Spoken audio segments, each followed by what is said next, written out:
Hi friends, welcome back to the channel. Welcome if you're new here. My name is Courtney. I am a stay-at-home mom, wife, and aspiring author. And today I thought that we would chat a little bit about goal planning, goal setting, figuring out what I'm doing for all of that next year. I talked a little bit about it in my 2025 planner lineup, which I will leave linked for you. But yeah, so this year I had some very specific things I was trying to accomplish, and I needed a much more like proactive way to goal set. I haven't really been in the habit of doing it before just because I did not really have like any personal goal. I mean, like aside from New Year's resolutions here and there, I did not have any like I guess like very specific things that I was trying to accomplish in a certain amount of time. So, I mean, I'm like a wife and a mom. I didn't really have any personal goals. Like I had things for my family that I worked with my husband in like getting done, but nothing that was for me specifically. And, you know, as I approached a different phase of my life. I have 5 kids, 4 of them are adults, so we only have one child at home. He's 10, so he's like in school during the day and kind of starting to have his own like social network of things that he is involved in and whatnot. My involvement becomes a little bit less, other than like being the taxi for all the things. But so that gave me some time to kind of really think about things that I wanted to accomplish for myself. So I really took that to heart this year. And I would say I had like 4 major goals or measurable goals, I would say. The first one was to lose at least 20 pounds, and to do it in a healthy and sustainable way. I wanted to be more consistent with my YouTube and blog and see what the results were when I really like put in the work to have consistent content. The other one, or another one is, I should say, to really work on strengthening all of my relationships. I have a lot of anxiety, and because of that anxiety, I tend to like shut down and shut people out, and I wanted to change that about myself and really like lean into those relationships and make them stronger. So to actively work on my relationship with my children, to actively work on my relationship with my husband, and to actively work on strengthening friendships that I already had and building some newer friendships. And then I wanted to publish my book. So out of those goals, I actually lost more than 20 pounds, and so far I've been able to keep it off. I have been pretty consistent with my YouTube, not as consistent with my blog, but I am looking forward to focusing a little bit more on that in the upcoming year, now that I've got like a sort of workflow with YouTube and filming and all of that. Really did some amazing things with my husband, my children, and my friends this year. I did not publish my book. So, I mean, I didn't do everything that I wanted to do. But I think having some sort of roadmap to follow really made it easier for me to figure out what I wanted to do, how I wanted to do it, and a way to measure that progress. I'm sorry, things are falling off my desk. Oh no. Okay. So for 2025, obviously, I want to keep the momentum that I have, and continue planning out the things that I want to do. So, most of this is happening in A5 size planners. This is what I'm using for my writing and YouTube and blog. So this is an A5, what is this? Nolte. Sorry, my mind was blanking. This is an A5 Nolte. It has just like these boxes at the top for you to write, well, for me to write specific things, and then like a timeline. I don't need the timeline, so I'm just ignoring it. And then I am using this book in the back for more like permanent notes and lists, and then kind of rotating notebooks out when I need to. I have, I think, 6 or 7 of these notebooks that I bought on Amazon, and I am using them towards like project planning for my books specifically. So every book that I plan out will get its own notebook where I can keep notes of what is happening, things I need to add, things I need to change, that sort of thing. And this cover is from Hobonichi, and I love it so much. That being said, my goal planning, I'm sorry about the light. It's really dark out today. I can't use natural light. So my goal planning, I wanted to have it separate from everything because it's not something that I need to access every single day. At least not, I don't need to access all of the information every single day. So I'm using a combination of things. So one day this year, I was looking through my Etsy purchases, like trying to find something, like, actually I was trying to find something else that I wanted to print for my personal rings that I thought that I had bought. It was a whole thing. And I ended up finding a goal planner that I had bought like a couple years ago. And I will have it linked in the description box below, because I don't off the top remember like the name of the seller and all of that. So I have printed out the whole year for 2025 and punched it in, and I'm trying to think, do I even have, if I can show you, well, I don't have the beginning planning pages. So it starts with sort of looking back, taking notice of like big moments of the year, milestones of the year. The, I guess, author of this encourages you to also include like painful things that might have happened. So I've already started doing some of the prep work for this. And then like after that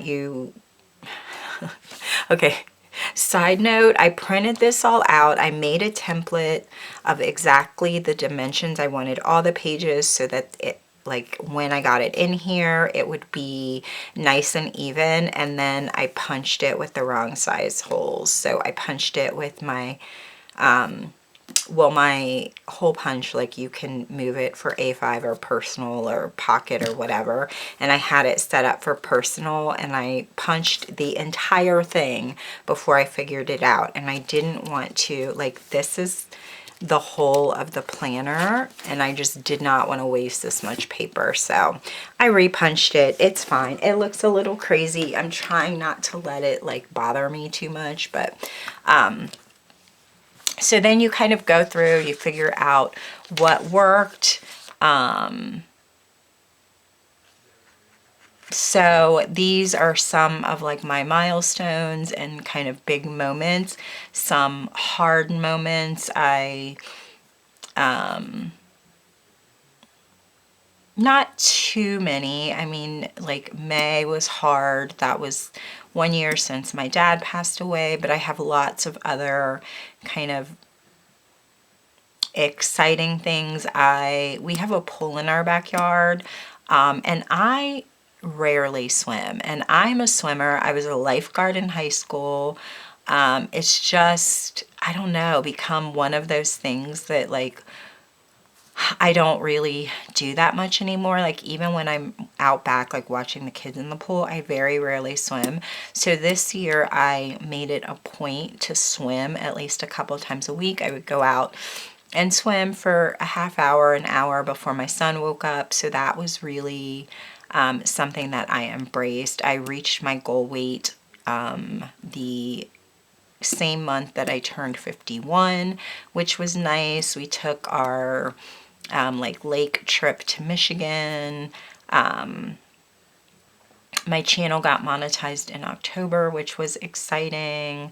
And then this month, a little bit of sadness. Well, in November, it's currently December, but last month, exciting things. We learned that one of our daughters is having another baby in the spring. We celebrated Thanksgiving with all of the kids except for the one that lives in Hawaii and her husband and daughter. But then also kind of some painful things. My brother passed away the weekend of Thanksgiving, so but good things to reflect on. And then you kind of talk about what worked for you. So after struggling with weight loss for the last few years, I managed to lose 35 pounds to reach my goal weight. I advocated for myself medically, exercised regularly, and tracked my food. This is the best I've felt about my body in years. I consistently posted on YouTube. I made content that I'm proud of, saw consistent growth and engagement, and got monetized. I had a company reach out to me to do a collab video, which was a first for me. And then I continue to strengthen my marriage by having dedicated time every week to be with each other and talk, no phones, no kid, and monthly date night. So you just kind of go through and reflect on those things. Some of my challenges this year, I wish I would have published my book. Self-esteem, self-doubt, and imposter syndrome continue to plague me. I also struggle with time management and creating a schedule that works for both writing and making content. I get sidetracked by my mental health struggles. Depression and anxiety are hard to deal with when you're working at something that requires your creativity. Challenges, mental health, self-esteem, productivity, staying on task, and finding balance. Sort of reflecting on things with friends, family, and relationships. And then sort of the lessons that I learned this year. And it just reminds you that no one's perfect, but you reflect so that you can learn from the things that you did, the progress that you made, and a few of the challenges that you had.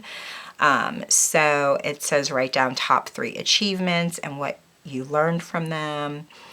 Write down your 3 lowest moments and what they taught you.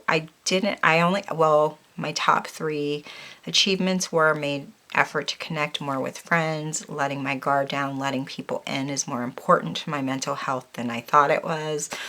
Losing weight has made me feel more comfortable in my skin, and setting boundaries is something I need to do more of, I should have, in order to be at peace. And then my kind of setbacks or lowest moments, the loss of my parents is still a very heavy weight to carry. I'm not sure if I'll ever move past it. Book remains unpublished. This makes me feel like a failure again. Failure is like a huge kind of ongoing theme with me and sort of my self-esteem. This year I learned that it's okay to ask for help. It's also okay to say no, or at least not now. There is no shame in that. Exploring things and continuing to learn and grow as a person is vital to my quality of life. So then it sort of has like the circle of life, which is a lot of goal setting systems. I know Moxie Life has this same thing where you just sort of reflect on your categories and assign a number to each of them.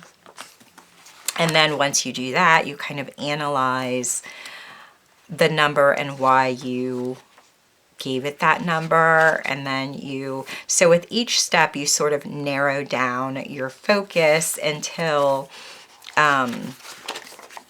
you get down to the goals for the next 12 months, and then breaking them down, big goals and small goals. Everything cannot be like this huge goal. And sort of, so it takes you through that. And I will be doing this and then coming back and talking about them with you as I set up my goals for the next quarter, or I should say quarter one. So like resources, energy expenditure, this I learned is really important for me, especially as someone who wants to meet a creative goal, because there are times of day where I'm like more creative, which means that I'm more productive in that creative pursuit. There are times of month where have more energy, and certainly times of year where I feel like my writing is better than others, or it comes easier, I should say. So gives you like objectives and milestones, and then you go through, and then did I put, so then you go through and it gives you your, so you do like the Q1 planning, and then you do, so you've got your quarter one action plan, and then which month that you're going to work on like milestone objectives that you've already figured out. So you assign them months in that quarter, and then you do a master task list for those. And then it takes you into your month one planning, which will be January for me. So January, it gives you room for 6 active goals in the month. I'm not planning on doing specific work towards every goal every month, or at least not in a way that requires me to track it, but we'll like circle back to that in my next video. It gives you a 30-day action plan, so you break down like what are your milestones for those goals. This is the month, it comes undated. I've already filled in January, so that you can look at your schedule and kind of see what you have time to do and like when you have time to do it. We're also going to stick a pin in that point. And then your monthly task and action steps, and then a notes pages. So it does that for all 3 months of the quarter. After every month you get a review, and after every quarter I believe you get a review. Yeah, there's the first quarter. I have it in here wrong. So you do like your quarter evaluations on where you are, what you want to work towards. And then you do your goal review after the quarter, your lessons learned, your, kind of space to reflect, celebrate your wins, and then what you want to do in the next quarter. So that is like the main planning system that I am going to use. Now to supplement that this year, I also bought the HB90 planner from Sarah Cannon. She is an indie author. She has 2 channels on YouTube. She also sells 2 courses, one for writers specifically on publishing, and then her sort of goal planning time management course. I have not purchased the course, but I did buy the planner. So I am going to be using this in conjunction with this main system, just because I think because it's geared towards writers, it is going to help me set writing goals and break them down in a way that my other plan doesn't. It also, I will link her channels and like her Etsy shop where I bought this as well. So I kind of set out my Q1 goal for, in terms of most of the, like the top 3 are, actually 4 of the 5 are like sort of business related, which for me, business is YouTube, blog, writing, and all of the social media platforms that are attached to that. And then that's going to give me, it gives me a place to talk about those goals, assign projects to those goals. So if my goal is to publish my book, my first project is, is the book finished? Second project, edits. Third project, formatting for publishing. It gives you a start date, an end date, and task blocks. Task blocks in her system are how you figure out how much time specifically that you have to do something. So ultimately you break down, I'm going to show you. Do I have that sheet? You break down everything. Here it is. So here's mine. You break down everything in task blocks. There are 25 minutes essentially. So you break down your days in task blocks. You figure out time that you won't be available to do things. So for me, family stuff was in green this week. And like home stuff, tending to my family, that kind of stuff, cleaning tasks, all of that you build into your schedule. Those are all in like the highlighter pink. So for writing and YouTube, writing was blue, YouTube was yellow, and then like this violet was like me thing, specifically because this was the week of Thanksgiving. And so while some of my tasks weren't directly related to my home or family, they were things that were things that I was required to do, like prepping for Thanksgiving. I do that by myself. I sleep, well, I mean, sleeping is just a me habit. So when I'm looking at my schedule, I can see how much time I have exactly that day and where I'm spending it and where I can choose to work on the projects that will further my goals. So you see, I didn't assign myself any task blocks on Thanksgiving because I was not fooling myself. You tally up your available times, the bottom of each day, and then you have task blocks for the week that you have free. She does encourage you to give yourself some leeway. So I certainly had more than 102 task blocks, but I I was building sort of white space into my calendar for times like maybe when I just was tired and didn't want to do anything. Maybe I decided that I would want to like watch a show or read a book with my kid or something like that, so that you don't burn out. So this is what I am using to help me break down like writing, publishing, and sort of goals with my blog, that I think will give me more to work with than just figuring out what my goals are and what I want to work on that month. I am a fairly like creative person, but I still need structure.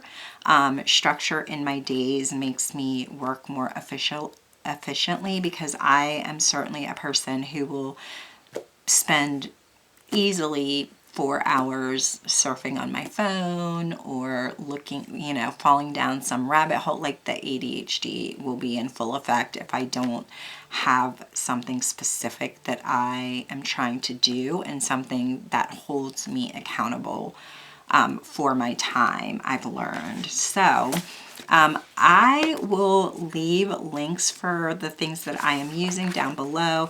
I also just am using the Peanuts Planner Co. free month on 2 pages to like plan out dates, deadlines, and to use as a secondary content calendar, even though I have that also written in this system. When I'm working on my goals, I do want to look at like things that I already have going on, as well as like personal things that are going on that might not give me the time that I need to work on stuff. So that is a quick little video about my goals. I do have plans to post like a follow-up video to like going through what my specific goals are, why I chose the ones that I chose, and all of that good stuff too. So thank you for hanging out with me today. If you enjoyed this video, please like, subscribe, turn on your notifications, and all of the YouTube-y things. And I will see you in my next video. Bye!